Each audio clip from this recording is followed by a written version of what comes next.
Hi, my name is Kathy Mandel, and this is Jerry Peterson. We are the founders of Practice Brokers, Inc.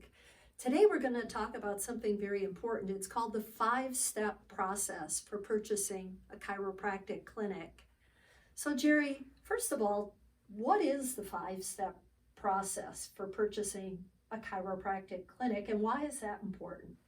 The 5 steps in order, and they're roughly chronological, is matching, valuation, cash flow, financing, and then transition are the 5 total steps. Let's start with the first step, matching. What is it, and what is the primary question that you're trying to answer with the matching process? Is this the right practice for me? So here's the thing. There's so many things you want to match up, but the 3 primary things would be, one is geographics, like where do I want to practice? Like I'm not going to tell you about a practice in Boston if you wanted to be in Baton Rouge. 2 is practice style. There's a lot of things with that, not just technique, but it's services being offered, etc. And the third part is personality.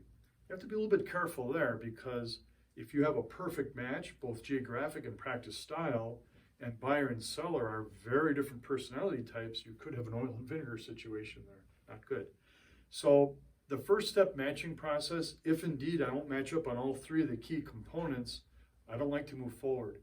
As a matter of fact, I think the other steps in the process are a moot point at that point if there's not a good match. So it's very much like choosing the right home for your family then.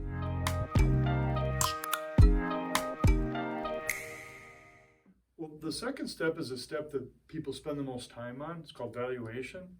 Now, the question being addressed there is, what is my practice worth?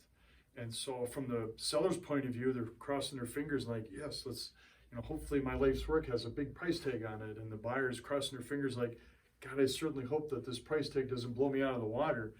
But in either case, here's the nuts and bolts of what a business appraisal is. There's up to 4 parts to it. One part is called the goodwill. That's kind of the intangible part of a practice. The second component would be the tangible assets themselves, everything from chiropractic equipment to office supplies and resale items.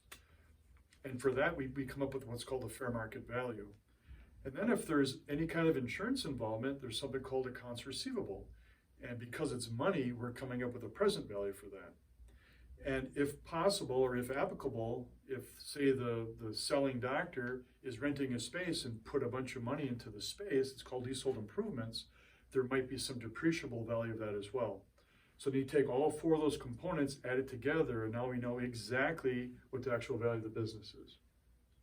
That would seem to make sense, and so the business appraisal is really the what is this practice worth? Exactly. Answer.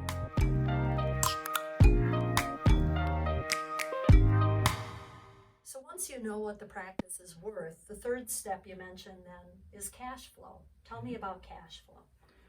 Well, cash flow, it's interesting. First of all, the question we're asking there is, can I afford the practice? So typically what we do is this. You look at the practice that you're about to buy, and there's X amount of dollars coming in collections, there's X amount of money going out in expenses, and the difference, that's the money available to cover 2 really important things. 1, it's a reasonable salary for you as the buyer, and 2, we're going to include the new debt that you're going to incur by buying the practice. If both those things can fit in nicely, maybe a little bit of wiggle room would be nice. Then we have what's called a positive cash flow. That's actually what allows us to move to the 4th step.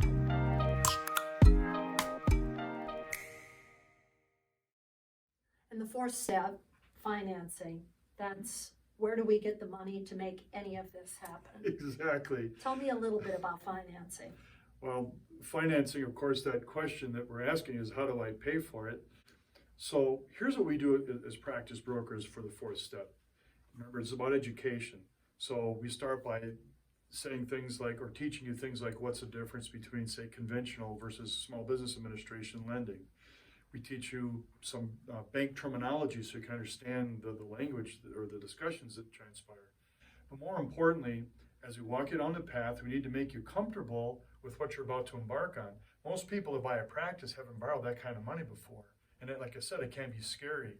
So our education culminates with a very specific example of what people's responsibilities are, how this actually all comes together. You know, it's the glue that binds the actual lending. It has to do with components of the financial procurement, which, by the way, is a service that we offer because there's a lot of buyers that don't know how to do this, so they can hire us to help them obtain their funding. And I would assume that in today's world where student loans are a very scary topic for many people, not just the buyers, but the sellers as well, that plays into this education process as well. Absolutely.